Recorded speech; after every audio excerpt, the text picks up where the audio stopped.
Hello friends, എല്ലാവർക്കും ഷെർസ് അക്കാദമിയുടെ പുതിയൊരു വീഡിയോയിലേക്ക് സ്വാഗതം. ഇന്ന് നമ്മൾ പഠിക്കുന്നത് പി എസ് സിയുടെ ഔദ്യോഗിക പ്രസിദ്ധീകരണമായ P S C bulletin current affairs 2024 ജനുവരി മാസത്തെ കറണ്ട് അഫയേഴ്സ് ആണ്. നിങ്ങൾ ആദ്യമായിട്ടാണ് എൻ്റെ ചാനൽ കാണുന്നതെങ്കിൽ ചാനൽ സബ്സ്ക്രൈബ് ചെയ്യുക.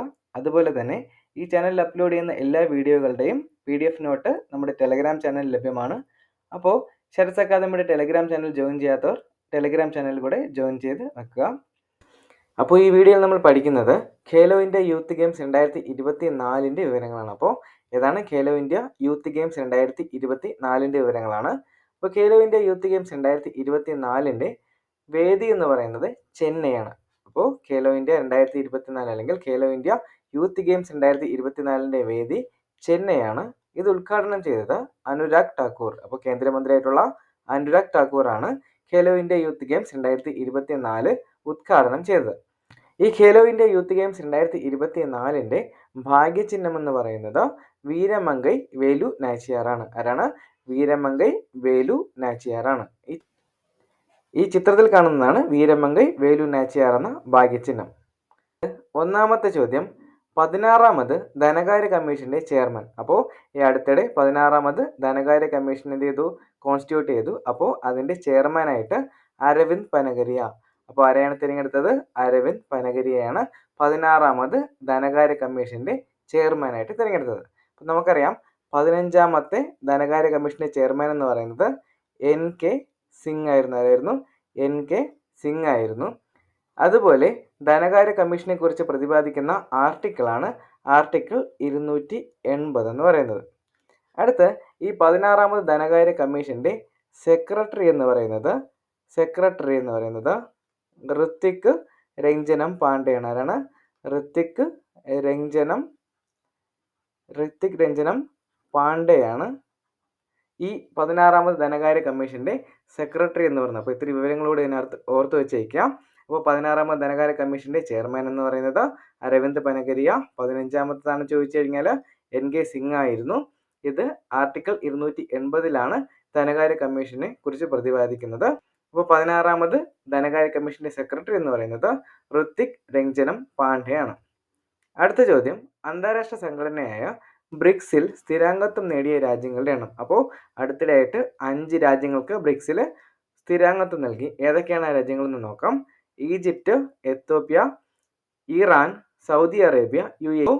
അന്താരാഷ്ട്ര സംഘടനയായ ബ്രിക്സിൽ സ്ഥിരാംഗത്വം നേടിയ 5 രാജ്യങ്ങളാണ് Egypt, Ethiopia, Iran, Saudi Arabia, UAE എന്നിവ.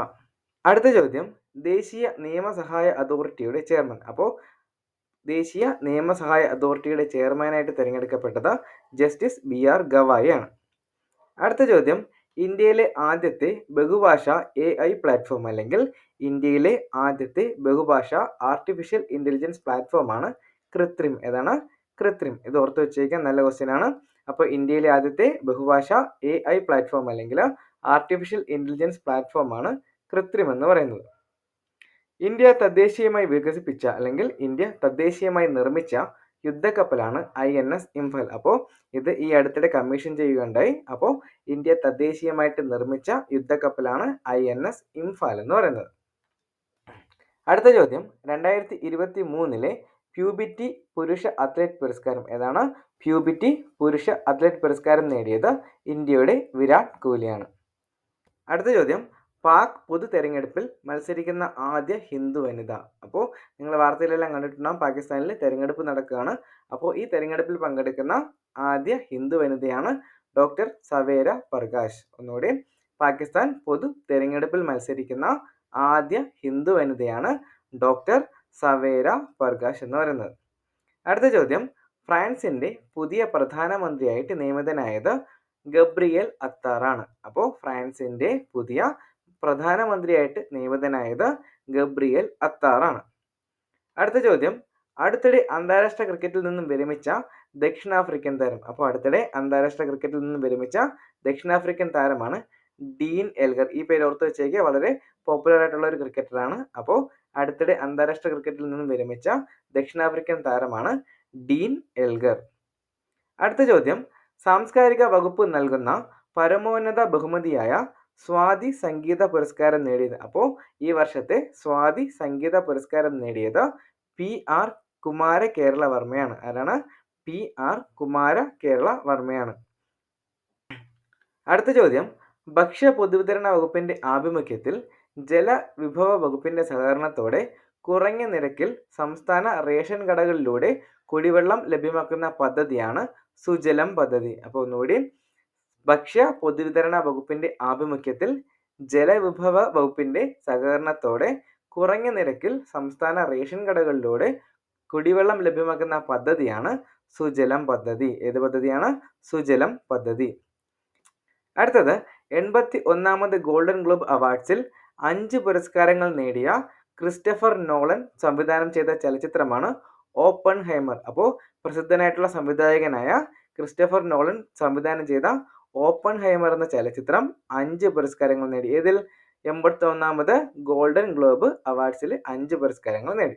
അപ്പോൾ അതിന്റെ സംവിധായകൻ ആരാണ്? Christopher Nolan. ഏത് ചലച്ചിത്രമാണെന്ന് ചോദിച്ചാൽ അത് ഓപ്പൺഹൈമർ ആണ്. ഈ ഓപ്പൺഹൈമറിലെ നായകൻ എന്ന് പറയുന്നത് കിലിയൻ മർഫിയാണ്. ആരാണ്?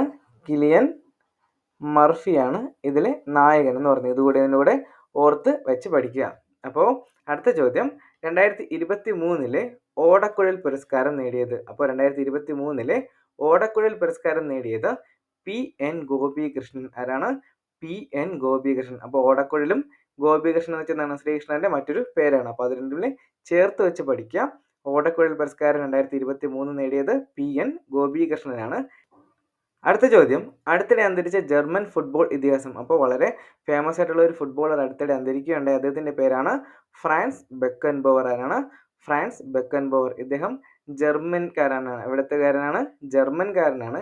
ഇദ്ദേഹം അറിയപ്പെട്ടിരുന്ന മറ്റൊരു പേരാണ് ദി കൈസർ. ദി കൈസർ എന്നറിയപ്പെട്ടിരുന്ന ഫുട്ബോൾ താരം ആരെന്ന് ചോദിച്ചാൽ അതിന് ഉത്തരം ഫ്രാൻസ് ബെക്കൻബൗവർ ആണ്. അടുത്ത ചോദ്യം, അടുത്തിടെ അന്തരിച്ച വിഖ്യാത ഹിന്ദുസ്ഥാനി സംഗീതജ്ഞനും പത്മഭൂഷൺ ജേതാവുമായ വ്യക്തിയാണ് ഉസ്താദ് റാഷിദ് ഖാൻ. അപ്പോൾ അടുത്തിടെ അന്തരിച്ച വിഖ്യാത ഹിന്ദുസ്ഥാനി സംഗീതജ്ഞനും പത്മഭൂഷൺ ജേതാവുമായ വ്യക്തിയാണ് ഉസ്താദ് റാഷിദ് ഖാൻ. അപ്പോൾ വീഡിയോ അവസാനം വരെ കണ്ടതിന് എല്ലാവർക്കും നന്ദി.